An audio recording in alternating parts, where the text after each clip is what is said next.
Hello everyone, मैं हूँ Ruhamah Shahroz और आप देख रहे हैं मज़ेदार खाने। आज मैं आपके लिए रेसिपी लेके आई हूँ हलीम की और आपने ये इंस्टेंट हलीम बनाना है। अगर आपको जल्दी हो तो आपने मेरी इस रेसिपी को ट्राई करना है और कुछ लोग इसे दलीम भी बोलते हैं।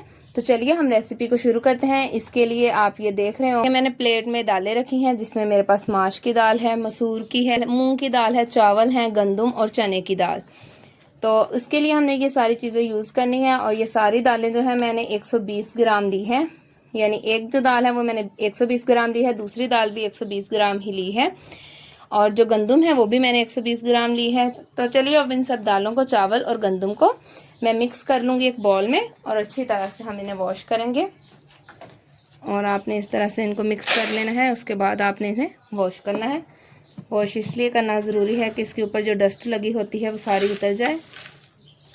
और वैसे भी आपको पता है कि कुछ भी पकाने से पहले हम उसे अच्छी तरह धोते हैं। और ये देखें सारी जो है वो दालें मैंने एक बाउल में मिक्स कर दी हैं। और आपने इस रेसिपी को ज़रूर ट्राई करना है, ये बहुत ही मज़े का हलीम बनने वाला है। तो चलिए अब मैं इन सारी दालों को, चावल और गंदम को अच्छी तरह से धो लेती हूँ। जी तो फ्रेंड्स, आप देखें दालें, गंदम और चावल को मैंने अच्छी तरह से धो लिया है और आप देखिएगा कि 2 घंटे में हमारा कितना मज़ेदार सा हलीम तैयार होगा। तो चलिए अब हम इन सारी चीज़ों को प्रेशर लगाएंगे। जी तो फ्रेंड्स, आप देखें मैंने 15 मिनट का प्रेशर लगा दिया है। जी तो फ्रेंड्स, आप देखें प्रेशर का टाइम हो गया था तो मैंने इसको खोल दिया है और अब आप ये देखें ये कितनी अच्छी तरह से गल गई हैं। इस तरह से ये मैशर की मदद से सारी मिक्स हो रही है। और अगर आपके पास मैशर नहीं है तो आपके पास घोटना होगा, आप उससे भी ये कर सकते हैं। तो चलिए इसी तरह से मैं जो सारी दालें, चावल और गंदम है, गंदम भी बहुत ही अच्छी तरह से गल गई है और आप देखें ये मैश हो रही हैं। तो चलिए मैं इसी तरह से मैश कर लेती हूँ और इन सारी चीज़ों को इस तरह से मैश करके मैं एक बर्तन में निकाल लूँगी। और अब मैंने कढ़ाई में तेल डाला है। तेल जो है तकरीबन 2 प्याली के करीब है और 2 मीडियम साइज के मैंने प्याज लिए हैं और इन प्याज को हमने गोल्डन ब्राउन सा करके निकाल लेना है। और आपने निकालना किसी कपड़े पे या प्लेट में टिश्यू रख के। और ये प्याज जो है हमने लास्ट में यूज़ करने हैं गार्निश के लिए। आपको पता है कि हलीम के ऊपर जो ब्राउन से प्याज होते हैं कड़क से, उनके साथ इसका मज़ा ही और होता है। तो चलिए इन प्याज को गोल्डन ब्राउन करके मैं एक प्लेट में निकाल लूँ। जी तो फ्रेंड्स, आप देखें प्याज को खूबसूरत सा कलर आ गया है। तो चलिए अब मैं इस प्लेट में निकाल लूँगी। और आप ये देखें मैंने प्याज एक प्लेट में निकाल लिए हैं और नीचे मैंने टिश्यू रखा था और अब ये जो ऑयल है वो टिश्यू पे आ जाएगा और प्याज हमारे कड़क हो जाएंगे। तो चलिए अब हम तड़का लगाएंगे। और ये देखो उसी तेल में मैं प्याज और हरी मिर्ची डालूंगी। ये एक बड़े साइज़ का प्याज है और 4 से 5 हरी मिर्ची हैं जिनको मैंने काट लिया है। हरी मिर्चें आपने प्याज के साथ ही डालनी है और जब ये गोल्डन ब्राउन सी हो जाएंगी, जब इनका कलर चेंज हो जाएगा, तब हम इसमें बाकी इंग्रेडिएंट्स शामिल करेंगे। और ये देखें प्याज का कलर चेंज होना शुरू हो गया है और हरी मिर्चें जो हैं उनका भी कलर चेंज हो गया है। तो चलिए अब मैं इसमें 1 चम्मच लहसुन अदरक का पेस्ट डालूंगी और उनको अच्छी तरह से मिक्स कर दूंगी। और ये मेरे पास आधा किलो चिकन है और ये बोनलेस है। ये इसी तरह से मैं शामिल करूँगी क्योंकि हमें रेशेदार चिकन बनाना है, तो मैं ऐसे ही इसमें डालूँगी, इनको छोटा नहीं करना। और जैसे आपको मैं बता रही हूँ आपने वैसे ही बनाना है और आप बना के देखिएगा कितना रेशेदार और कितना मज़े का हलीम बनेगा। और ये देखें इस तरह से। और अब मैं इसमें कुछ मसाले डालूँगी। इसमें मेरे पास आधा चम्मच हल्दी है, ये मैं डालूँगी।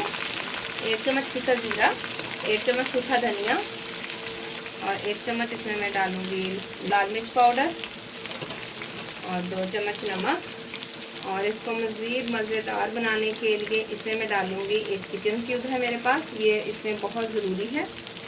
तो चलिए अब मैं इसको इस तरह से मिक्स कर लूँगी और इसमें थोड़ा सा पानी डाल दूँगी।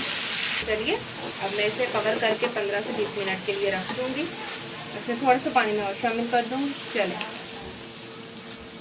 और जब तेल ऊपर आएगा तब हम इसकी अच्छी तरह से भुनाई करेंगे। 10 से 15 मिनट हो गए हैं और आप देखें चिकन हमारा गल गया है अच्छी तरह से। और अब हम इसमें से चिकन निकाल देंगे और मसाला इसी तरह रहने देंगे। चिकन को निकाल के हम रेशा रेशा कर लेंगे। और ये चिकन को मैं एक बाउल में निकाल लूँगी और इसमें जो हलीम वाला मैंने मिक्सचर बनाया था, जिनको मैंने प्रेशर लगाया था, वो मैं डाल दूँगी ताकि वो अच्छी तरह से सारे मसाले में मिक्स हो जाए। और ये देखें ये मैंने सारा जो मिक्सचर है वो डाल दिया है और बाउल में मैं थोड़ा सा पानी डाल के अच्छी तरह से मिक्स करके वो भी डाल दूँ। और ये पानी में डाल दूँगी इसमें, और इसमें मैं 2 गिलास पानी और डालूँगी। और ये देखिए डाल दिया है और अब इसको अच्छी तरह से पकने देंगे ताकि जो सारे मसाले हैं वो इसमें मिक्स हो जाए। और आप ये देखें हमारा हलीम बहुत ही ज़बरदस्त सा बन रहा है। तो अगर अभी तक आपने मेरे चैनल को सब्सक्राइब नहीं किया तो जल्दी से मेरे चैनल को सब्सक्राइब करें। तो चलिए जब तक ये हमारा हलीम पक रहा है तब तक मैं चिकन जो निकाला था उसको रेशा रेशा कर लेती हूँ। जी तो फ्रेंड्स आप देखें हलीम पकना शुरू हो गया है और ये जो ऊपर झाग आ रही है, जब तक ये ख़त्म नहीं हो जाती तब तक हमने इसे पकाना है। और आपने एक दफ़ा इसे ट्राई ज़रूर करके देखना है।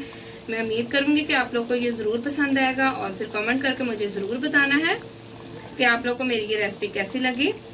तो हमारा जो चिकन है वो भी रेशे रेशे मैंने कर लिया है और आप लोगों को मैं दिखाती हूँ कि मैंने ये जो चेस्ट के पीस के मंगवाए थे वो मैंने साबुत ही क्यों रखे थे। और मैंने आप लोगों को बताया था कि साबुत रखने से हलीम जो है वो रेशेदार सा बनता है। जल्दी से आप भी अपने किचन में जाएं और मेरी इस रेसिपी को ट्राई करें और अपने घर वालों को खिलाएं। और आप ये देखें ये कितने लंबे लंबे से रेशे बने हैं, इसलिए मैंने जो चिकन है उसके पीसेस नहीं किए थे और इससे हमारा जो हलीम है वो बहुत ही रेशेदार बनेगा। तो चलिए अब मैं ये इसमें डाल दूंगी और अब इसे अच्छी तरह से मिक्स कर देंगे। और अब इससे बहुत ज़्यादा देर नहीं लगेगी, अब इसे 15 से 20 मिनट लगेंगे और हमारा हलीम तैयार हो जाएगा। तो चलिए अब आपने इसे मीडियम आंच पे पकाना है और मैं आपको 15 मिनट के बाद दिखाऊंगी जब ये तैयार हो जाएगा। तो उसके बाद हम इसे डिश आउट करेंगे। और ये देखें आप ऊपर जो धागा आ रही थी वो ख़त्म हो गई है, लेकिन अभी हम थोड़ा सा इसे और गाढ़ा करेंगे। और इस तरह से आप घोटने की मदद से साथ साथ आप इसको इस तरह से मिक्स भी कर सकते हैं कि ये अच्छी तरह से और चिकन और जो हमारी दालें हैं वो मिक्स हो जाएं और हमारा ज़बरदस्त सा हलीम बन जाए। इसकी खुशबू भी बहुत ही अच्छी आ रही है। और अब हम इसके ऊपर डालेंगे लास्ट में गरम मसाला और इस स्टेज पर आप नमक भी चख सकते हैं। तो इसमें 1 चम्मच में डालूँगी गरम मसाला और ये मैंने डाल दिया है। तो चलिए अब इसे मैं अच्छी तरह से मिक्स कर दूँगी और 5 से 6 मिनट के लिए इसे हम और पकाएंगे ताकि ये थोड़ा सा और गाढ़ा हो जाए। 5 से 6 मिनट हो गए हैं और आप देखें हमारा जो हलीम है वो कितना अच्छा बन गया है। और आपको ये रेशे नज़र आ रहे होंगे चिकन के, ये देखें ये कितने ज़बरदस्त से बने हैं। तो चलिए अब मैं इसे एक प्लेट में डिश आउट करूँगी। जी तो फ्रेंड्स आप देखें हमारा ज़बरदस्त सा हलीम तैयार हो गया है और ये बहुत ही मज़े का बना है और इसकी खुशबू भी बहुत ही अच्छी आ रही है। लेकिन अभी ये अधूरा है। आप जानते हैं कि जो ब्राउन प्याज है उसके बगैर हलीम का मज़ा नहीं आता। वो मैंने पहले आपको बताया था कि आपने पहले ही फ्राई करके निकाल लेने हैं, तो वो मैं इसके ऊपर डालूंगी। आप ये देखें इसके बगैर हलीम खाने का मज़ा बिल्कुल नहीं आता। और इसके साथ में मैंने कुछ डाला है और अब मैं डालूंगी अदरक के स्लाइस जो मैंने लंबे लंबे काट लिए हैं। और ये देखें आप लोग। और अब मैं इसके ऊपर डालूंगी हरी मिर्चें जिनको मैंने काट लिया था और 1 लेमन ये मैं इसके ऊपर निचोड़ दूंगी। और लेमन के बगैर तो हलीम खाने का मज़ा ही नहीं आता। और आप देखें कि हमारी जो हलीम की प्लेट है वो कितनी ज़बरदस्त लग रही है। तो चलिए जल्दी से आप मेरी इस रेसिपी को फॉलो करें और मुझे जल्दी से बताएं कि मेरी ये रेसिपी आपको कैसी लगी। तो अब मुझे इजाज़त दें, मिलते हैं एक नई और मज़ेदार रेसिपी के साथ। तब तक के लिए खुदा हाफ़िज़।